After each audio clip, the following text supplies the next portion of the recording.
Hey, I'm Matt Orfalea, and I had the great opportunity to interview Rutger Bregman, the author of Utopia for Realists. We talked a lot about universal basic income, its history, and a lot of other stuff. Let's get to it. First of all, thank you, Rutger, for joining me, of course. Your research and writing, it is what got me interested in basic income a few years ago. Really? Yes. Really? Oh, that's so great to hear. And let's see. Okay, you're ready for some questions now, though, huh? All right, here we go.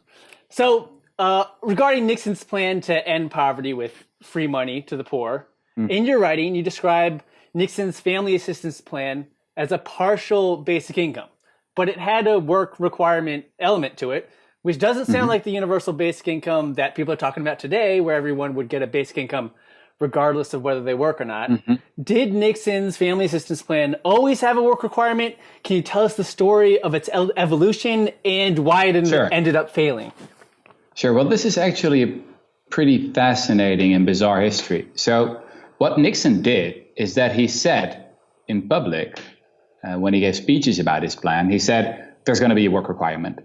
Behind doors, he said, I don't give a damn about the work requirement. And we know that, there wasn't such a thing as any work requirement. There wasn't a serious work requirement. You could just get the basic income.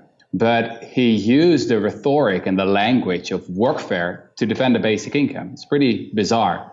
And the reason that he did that is even more, well, it's a very long story, actually. It goes all the way back to 19th century England, where sort of the first basic income scheme was implemented just after the French Revolution.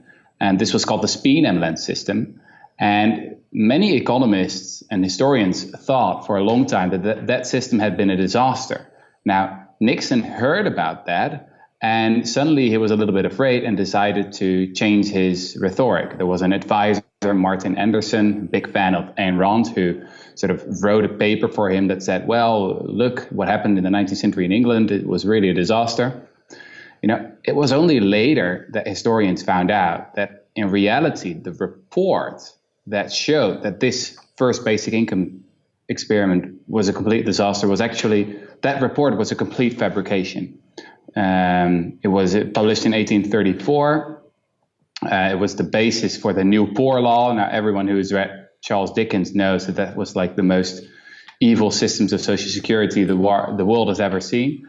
But the shadow of Speen-Emland stretched all the way until the 1960s. Nixon changed his mind, changed his rhetoric. His basic income proposal didn't come to pass. And then Reagan and Thatcher used his language, used his rhetoric to implement their workfare schemes that we are still stuck with today. So I'm summarizing it very briefly now. I need 5,000 words in the book to explain the story, but it's a completely bizarre story.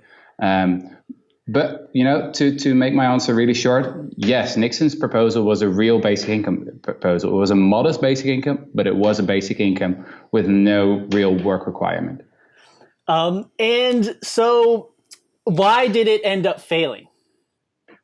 Well, there are a few reasons, actually. The most important reason was that the Democrats voted against it in the Senate. So it got through the House of Representatives twice, with a large majority, in fact. And then what happened in the Senate is that the Democrats said, well, this is a great idea, but we want a higher basic income. We want more. So they voted against it twice. And then what happened in 1978 was a quite fatal discovery in one of the negative income tax or basic income experiments that was going on in Seattle. What researchers discovered is that the divorce rate had gone up by 50%. So at that point, especially conservatives said, we can't have a basic income. I mean, this will make women much too independent. We can't have that. It was only later, about 10 years later, that researchers found out that a statistical mistake had been made. And in reality, the divorce rate didn't go up at all. So it's really a bizarre history full of contingencies and ironies. And I think it really shows you that history isn't determined by big laws of history or nature or whatever. It's really the coincidences that matter. And that's sometimes that makes you pessimistic in this sense, but it can also make you hopeful because, when we think about the future of basic income, just 5 years ago, no one knew what it was. Now it's everywhere. Let's see where we are in 5 years. Yeah, amazing that, I mean, just repeatedly through history, false data really framed a false understanding of the effect of money for the poor. Exactly. With this Speen Exactly. Hamland experiment, is that, or study, Yeah. where Yeah. they, I mean, way back in the day, where the people who did it already did, wrote the results before even ever analyzing any data, if they even did it all. Yeah. And then again with this, the data falsely saying that a basic income would lead to higher divorce rates. It is really fascinating stuff. Yeah, it's incredibly irony. I mean, the big like the Speenhamlet report was a complete fabrication, and that was really influential. And we had this very good studies in the 1970s in Canada and the US, and they were not influential at all. There was only the one statistic that was influential turned out to be wrong as well. But I mean, I think one of the most interesting stories in the book is about what happened in Canada. When I first wrote about this, again, 4 or 5 years ago, almost no one knew about this basic income experiment that happened in a small town called Dauphin. I really had to rely on like local Canadian newspapers and obscure reports from archives. But now the story is everywhere. And what happened here is that, that experiment lasted for 4 years. They had 2,000 boxes full of data after that. And then a new government came into power and said, well, we won't give you any money to analyze the results.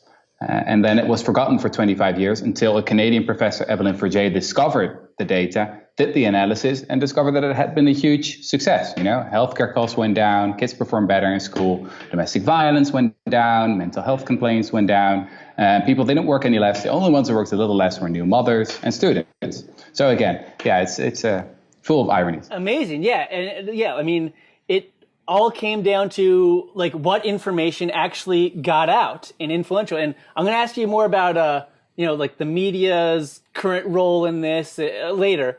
Not that the media in particular had a big effect on those historical examples we talked about, but let me ask you. So you did mention that the Democrats killed Nixon's basic income plan because they thought it was too low an amount.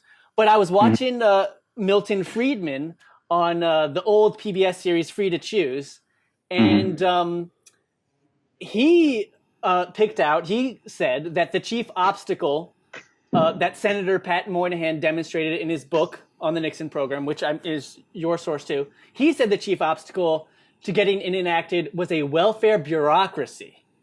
Is there truth to that as well? Can you explain how the welfare bureaucracy played some role in killing the bill, if that's true? Well, obviously, I mean, there are always people who benefit from the current system, right? But I wouldn't want to overplay that argument. What I discovered, for example, in the Netherlands, where I live, is that the biggest proponents of a basic income are people working right now in the welfare bureaucratic systems. The people who have to give the courses to get people back into jobs, or to try and control people and see if they don't, if they follow the rules, etc., etc. Those people working on the local level with these kind of rules and bureaucracies, they know more than anyone that we need a different system, that this is like completely ludicrous, incredibly expensive, doesn't get people into jobs. It's very, very humiliating for the people who have to rely on it. Well, I know that Friedman was obviously against everything that had to do with government or the G word, but I wouldn't want to overplay that argument. Yeah, I mean, I agree with you. I live in Washington, D.C., the belly of the beast, and I meet people every so often that they work in the welfare industry, bureaucracy, and like you said, I hear a lot of stories about how it's a mess. Just one example recently, just a few days ago, a woman was telling me, that they're giving poor people essentially no money to take surveys, to collect data, to figure out how to help them. But meanwhile, they're paying researchers huge sums of money to look over this, and paying the poor people nothing for this data. It just seems like I know it's crazy, but it's time and time again what's happening around the Western world is that we are paying through the nose for a vast industry of bureaucratic paternalists who are just combating the symptoms of poverty and combating the symptoms of people in debt, while we should simply hand over their salaries to the poor they're paid to help. That's often much more effective just to solve the problem than to manage it. I've got a big part in my book, Utopia for Realists, about how we can solve homelessness. And it's very easy. We can solve poverty with money.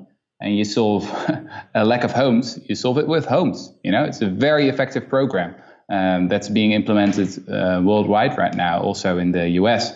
Actually, I've got the story in the book is about a politician in Utah, of all places, who became convinced that we should give all the chronic homeless free apartments simply because it's cheaper. It's really, really expensive for everyone if we keep our homeless on the streets in terms of higher healthcare costs, more crime, police, the judicial system.